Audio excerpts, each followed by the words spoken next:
مهدی عسکری.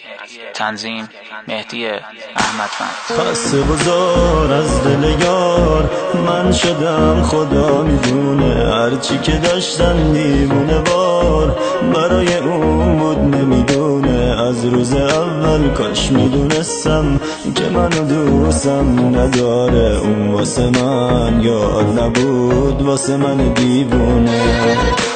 تو واسه من یاد نبودی، واسه من که به پاد نشستم. گفتی باهاتم هر جا بری تا قیامت عاشقت هستم. چقدر دروغ پشت دروغ، دل تو با دلم نبود. خوب میدونستم دل تو پیش کس دیگه ای بود، پیش کس دیگه ای بود.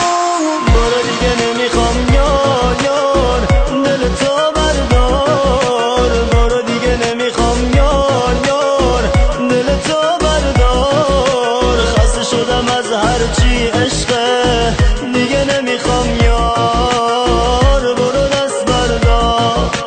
برو دیگه نمیخوام یار دل تو بردار. برو دیگه نمیخوام یار دل تو بردار. خسته شدم از هرچی عشقه، دیگه نمیخوام یار. برو دست بردار.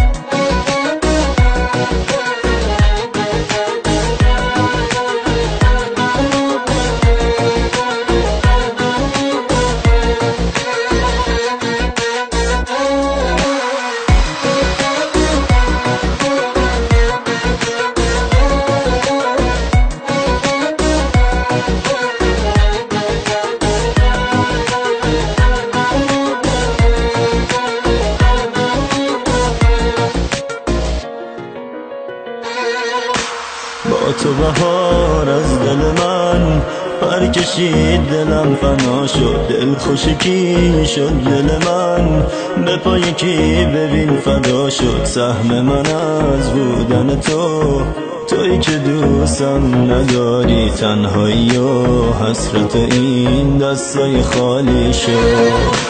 تو واسه من یاد نبودی، واسه من که به پاد نشستم. گفتی باهاتم هر جا بری تا قیامت عاشقت هستم. چقدر دروغ پشت دروغ، دل تو با دلم نبود. خوب میدونستم دل تو پیش کس دیگه ای بود، پیش کس دیگه